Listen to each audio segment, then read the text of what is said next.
Good morning, everyone. Good morning. My name is Linda, and of course, this is Reverend David. And even though he's here today, he's not going to be speaking today. Nope. Our speaker today is Sue Jeanette.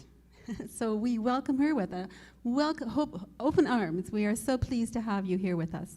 And now may I invite you to prepare to open in prayer. So we take this moment and take a couple of deep breaths.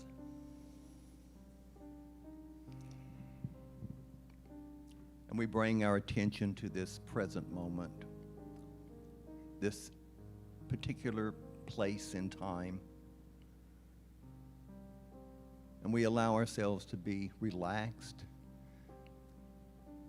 And we open our hearts and we open our minds to the presence of Spirit that we live and we move and we have our being in. So I do invite you to just take a deep breath again. And allow ourselves to just be totally, completely relaxed as we open our hearts in prayer. It was the Apostle Paul who said to pray without ceasing. And for us here in Unity, prayer is a state of consciousness in which we are being invited to constantly bring to mind and center ourselves in that consciousness of the one presence and the one power. So I invite you to do that right now. Bring your consciousness to the fact, to the truth of who you are, one with Spirit. So our hearts are heavy as we watch the news and as we watch what is going on in Europe right now with the war between Russia and the Ukraine.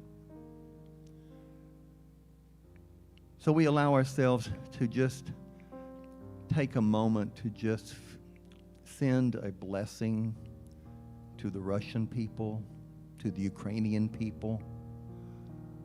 The majority of the Russian people do not want a war. The majority of people all across the world do not want a war. But once again, we have a man that is greedy, lusting after power, believing he can force his will on everyone.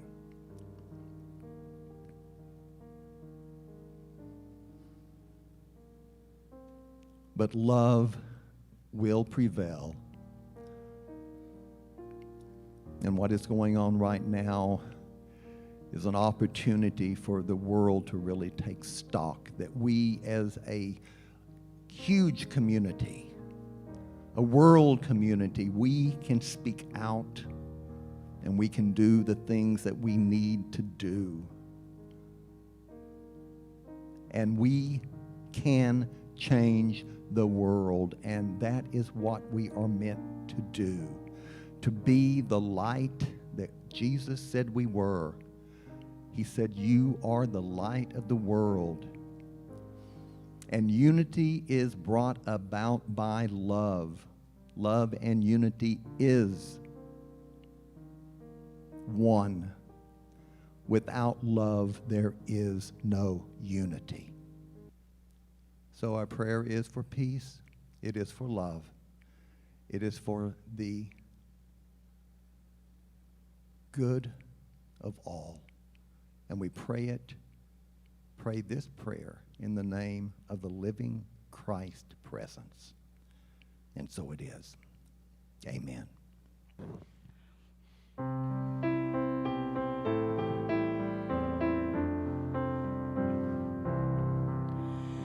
Be now my vision.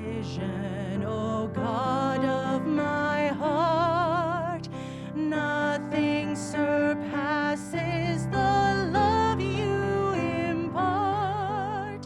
You, my best thought by day or by night, waking or sleeping, your presence my light.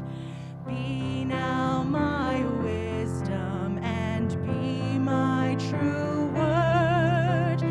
Ever within me my soul is assured.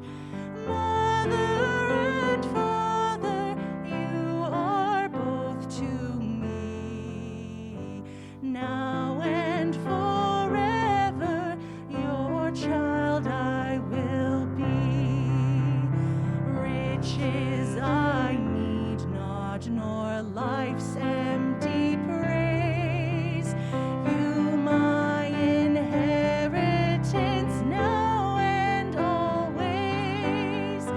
You and you only are first in my heart. Great God, my treasure, of you I am part. Reverend David asked me to speak today. I'm so glad that he can come across the border now, and I'm so glad that you're able to hold these services here and indeed have them streamed as well. Hello, home team at home. Boy, it's a windy day today, huh?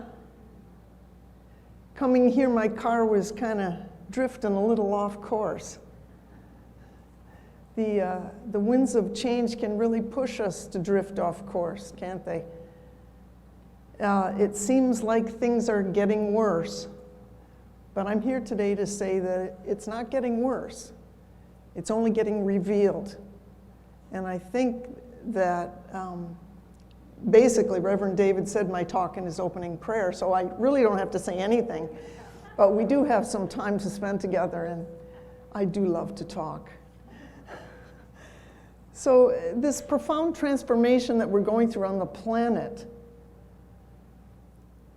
is going to alter the world as we know it, is going to alter our life as we know it, and is for the highest good of all. We need to remember that love is real. Love is what is real.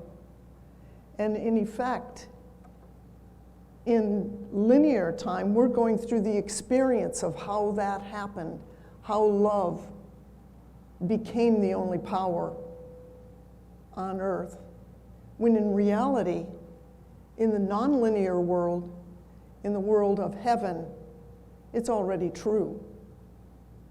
And the light is only the part that remembers its light, and the dark is only the part that forgets its light.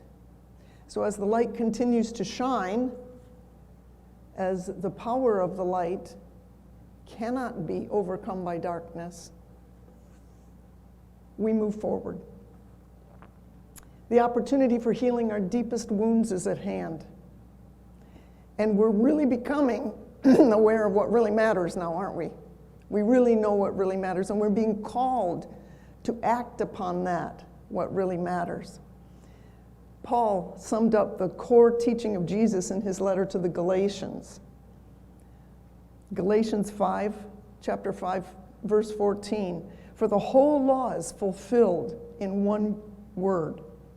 You shall love your neighbor as yourself. There is so much truth in that statement and so much peace in that statement. For how can we ask someone to treat us with kindness and respect if we're not doing the same to all others? And indeed, being that to all others is what puts us in the field in which that is operating. The reasons for hope I'd like to bring to your attention today is some research I've come across by Dr. David R Hawkins. I've spoken about him before. He was a a psychiatrist in New York City for more than 50 years. His first enlightenment experience, I believe it was an existential crisis he had at the age of 3, and he experienced the presence, being the presence, when he was caught in a severe snowstorm and dug himself into a drift of snow in order to survive, and was taken over by the presence and experienced the presence of God. And then he became an atheist for many years. And I think it was about age 38 that he was dying. And from his heart came the call, if there is a God, then please save me. And he came back from death and began to explore on a deeper level what was true. By the time he passed away, he had put together a huge body of work to pass on the teachings of the transformations that he went through.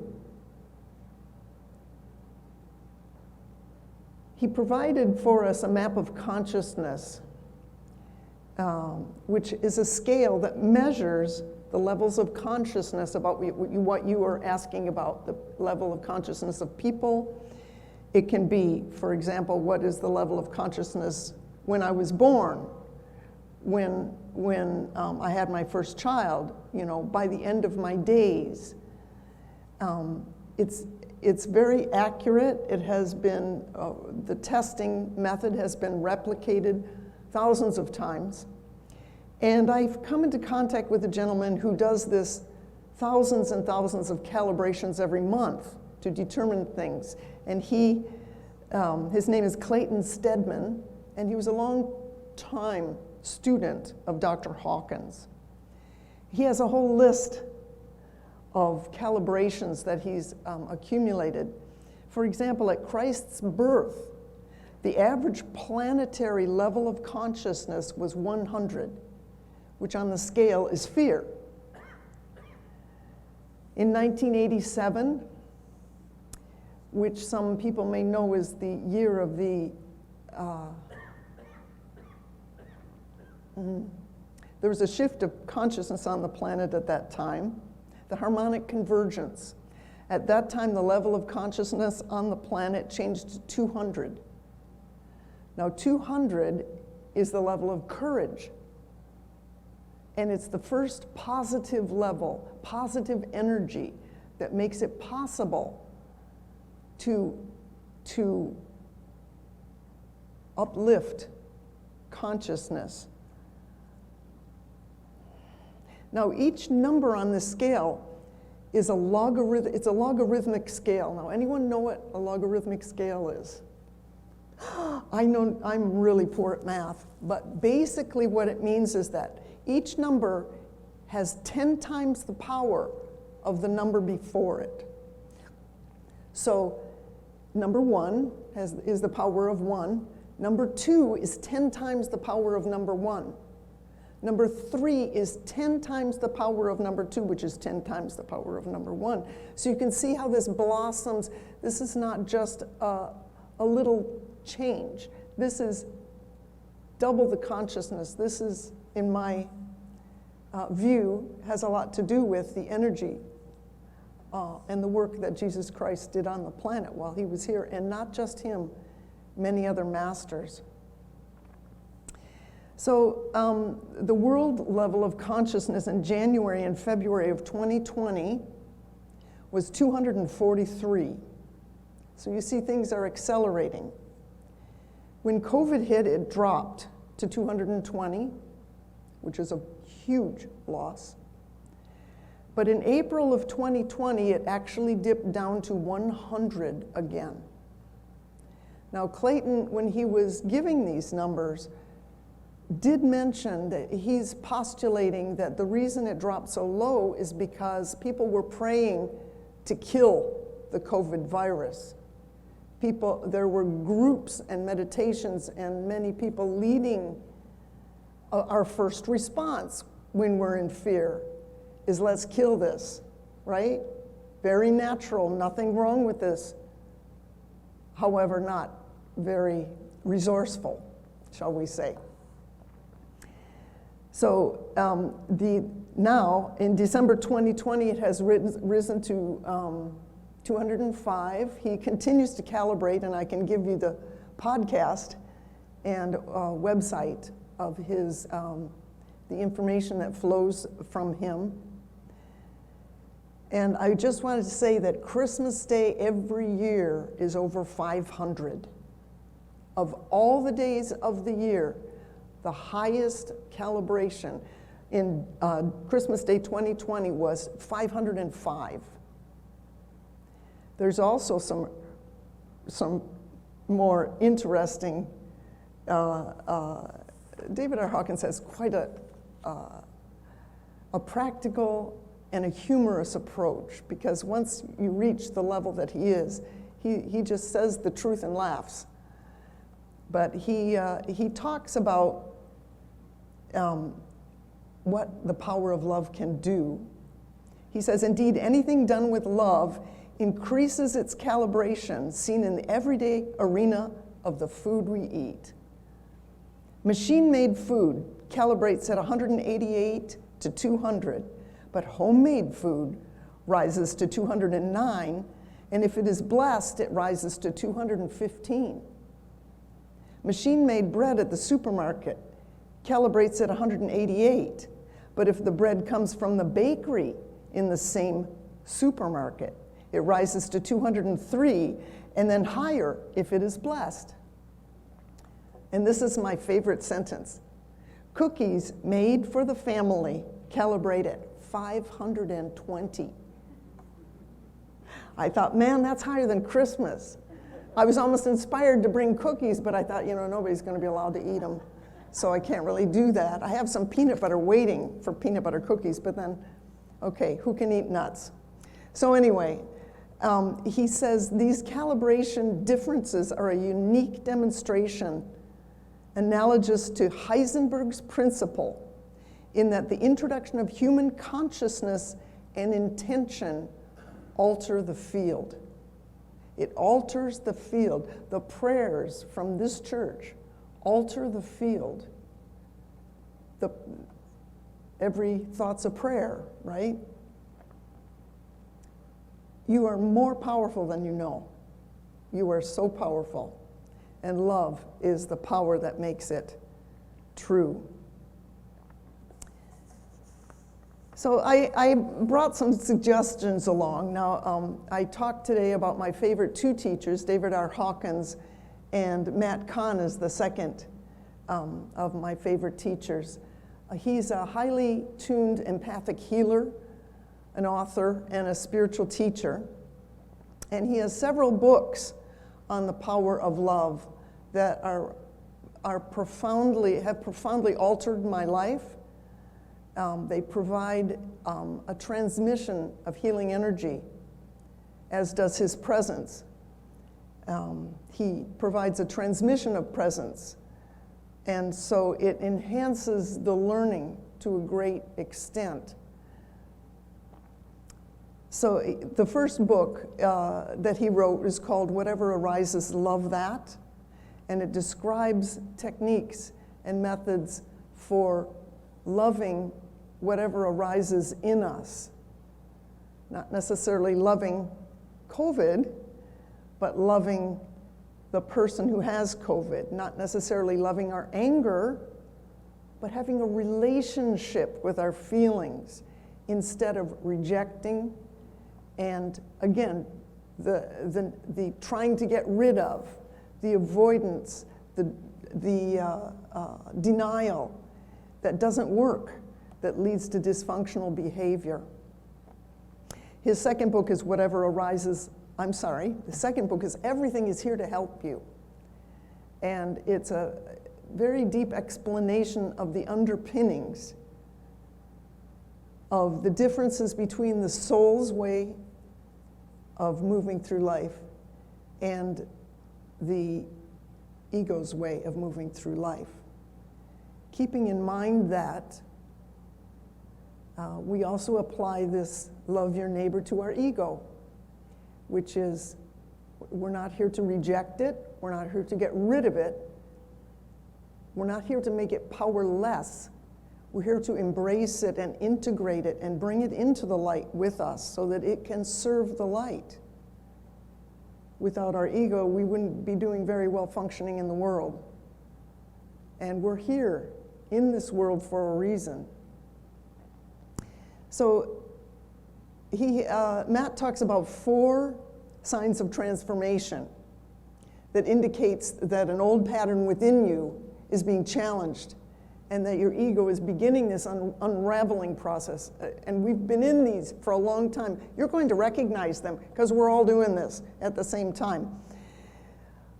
Confusion, frustration, boredom, loneliness. All of them are powerful transformers for our ego, because you see, the healing that is coming through our human experience has to do with all that stuff that we've never been able to handle before, and even from generations before, lives in our cells. There is science on this, that emotions can be trapped in the cells and they need to be felt to be released. There's other methods, that I'm sure there's other methods as well, but an easy do-it-yourself method has to do with acknowledging, feeling the feelings as sensation. David R. Hawkins says in his book, Letting Go, The Pathway of Surrender, that if you, it's not a holding of the feeling, but it's an allowing of the feeling to be present and focused on it and not trying to push it away, that it leaves in about 90 seconds. That the actual feeling of the feeling allows those energies to leave the cells and allows you to be transformed. And it's a slow process we're in. It feels slow to us, but it is a healing taking place. Also, it's important to love ourselves through this, obviously. And so Matt also teaches affirmations and mantras and things to say to ourselves for when we don't know the language, for how to say to our heart, I'm here for you. But basically, if you just follow the process of, it's a 3-year-old child you're talking to in there. There's a 3-year-old child that can't be life coached into changing, that can't be told what it should think, that can't be forced, because forcing doesn't work. It doesn't heal. But what it can receive is love. Oh, honey, I'm sorry. You're feeling so sad. Tell me about it. Then come our thoughts. Oh, I hear you. Thank you for sharing these thoughts. It means you trust me. I'm so grateful for you. I'm here for you. It's okay. It's all okay. It's going to be okay. And even 2 minutes a day of this kind of internal reassurance. It's like Louise Hay and her mirror work, where she found that loving her body and speaking words of love to it transforms. It's the same principle. She healed herself of cancer with love. So that's where we begin. We begin within by reassuring the part of us that is having the feelings. But you know, there are relationships in the world now we have to deal with, right? And there's such a polarizing of opinions that I've observed that sometimes it's difficult to know how to handle a relationship when you don't agree anymore. How do you deal with someone that you don't agree with, but knowing, me and my big mouth, knowing now, as I know, that you can't convince anybody of what it is you believe so much because they are convinced of what they believe. And rightly so, because we all have a different path. There's nothing wrong with any point of view in particular, but the challenge for us is the boundaries. You know, they say that we become like the people that we spend, the 5 people that we spend the most time with. I'm sure you've heard that before. And in this time of turbulence, there may be times when stepping back from someone who you thought was a forever friend is something that has to happen. But this is all for the good. There is no loss, there is only change. We invite you to please stand, and let's open our hearts and minds in gratitude as we close by speaking the love offering prayer and then the peace song. The love offering blessing, divine love in me and through me, blesses and multiplies all that I am, all that I have, all that I give, and all that I receive. The light of God surrounds us. The love of God enfolds us. The power of God protects us. The presence of God watches over us. And wherever we are, God is. And my friends, you truly are. Thank you all for being here tonight or today. Thank you.